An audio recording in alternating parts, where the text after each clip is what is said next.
Hello everyone, welcome back to Livertech. চলে আসলাম আরও একটি নতুন ভিডিও নিয়ে।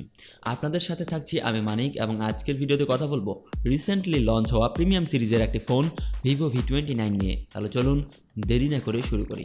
কথা বলা যাক ফোনটির লুক এবং ডিজাইন নিয়ে। ভিভোর ভি সিরিজের ফোনগুলোতে কিন্তু প্রিমিয়ামনেসের কোনো কমতি থাকে না, আর এই বৈশিষ্ট্যগুলো মাথায় রেখেই তিনটি কালারের সাথে ভিভো নিয়ে এলো ভিভো V29। ফোনটির রিয়ার প্যানেলটিতে রয়েছে গ্লাস, যাতে দেওয়া হয়েছে গ্লসি টেক্সচার, এতে দেওয়া হয়েছে কার্ভ শেপ, এর সাথে বেশ বড় একটি ক্যামেরা পাম্প এবং এই ফোনটিতে ইউজ করা হয়েছে কার্ভ ডিসপ্লে, যার ফলে ফোনটি দেখতে বেশ আকর্ষণীয় লাগছে। ফোনটিতে IP68 ওয়াটার এবং ডাস্ট রেজিস্ট্যান্স দেওয়া হয়েছে, যার ফলে ফোনটি পানির 1.5 মিটার গভীরেও 30 মিনিট পর্যন্ত সার্ভাইভ করতে পারবে। ফোনটির ব্যাক সাইডে রয়েছে ট্রিপল ক্যামেরা সেটআপ এবং এর ক্যামেরা বামটি বেশ উঁচু। ফোনটির ফ্রন্ট সাইডে রয়েছে middle punch whole curve display, যা ফোনটিকে আরও আকর্ষণীয় করে তুলেছে। বলা যায় আমার কাছে ফোনটির লুক এবং ডিজাইন বেশ প্রশংসনীয়। ফোনটির রাইট সাইডে রয়েছে volume up and down button, সাথে পাওয়ার বাটন। ফোনটির নিচের দিকে রয়েছে type C charging port, speaker, একটি মাইক্রোফোন এবং সিম কার্ড ট্রে, যেখানে দুটি সিম কার্ড ব্যবহার করা গেলেও নেই কোনো SD কার্ড ব্যবহারের সুযোগ। ফোনটির উপরের দিকে রয়েছে নয়েজ ক্যান্সেলেশন মাইক্রোফোন। তবে স্পিকারের দিক থেকে আমি কিছুটা হতাশ, কারণ 57,000 টাকা দামের ফোনে দেওয়া হয়েছে একটি মনো স্পিকার।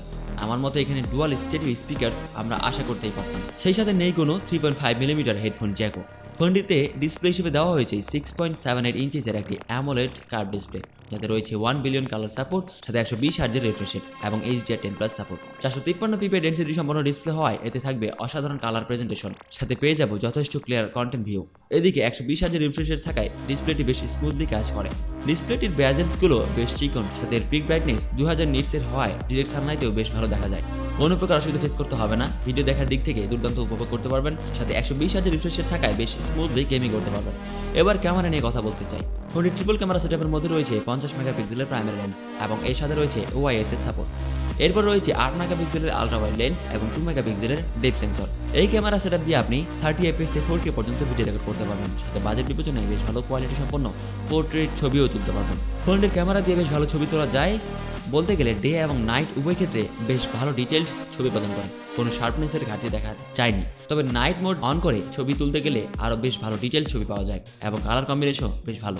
এছাড়া ফোনটির আলট্রা ওয়াইড লেন্সটি যথেষ্ট ভালো ছবি প্রদান করে, যেখানে কোনো প্রকার কালার শিফটিং দেখা যায়নি। সেই সাথে ফোনটির ব্যাক সাইডের রিং লাইটটি আপনার বেশ কাজে দেবে। প্রয়োজন অনুযায়ী লাইটের কালার শিফটিং করতে পারবেন, অর্থাৎ ওয়ার্ম টোন অথবা কুল টোন, যা আপনার প্রয়োজন তাই করতে পারবেন।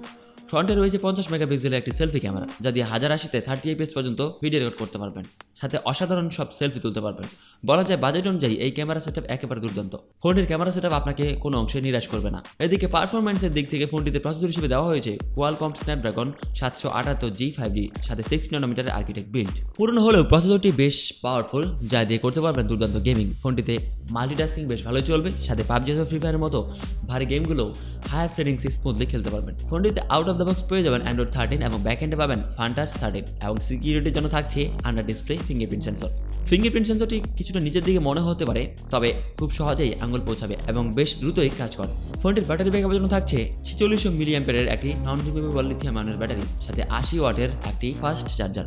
0 থেকে 50% পর্যন্ত চার্জ হতে সময় লাগে মাত্র 17 মিনিট। তবে প্রাইস অনুযায়ী ব্যাটারি আরেকটু বেশি হলে বেশ ভালোই হতো। ফোনটি মার্কেটে 3টি কালার ভেরিয়েন্টে পাওয়া যায়: Saint Martin blue, space black, majestic red. ফোনটির থিকনেস হলো 7.5 মিলিমিটার এবং এর ওয়েট হলো 188 গ্রাম।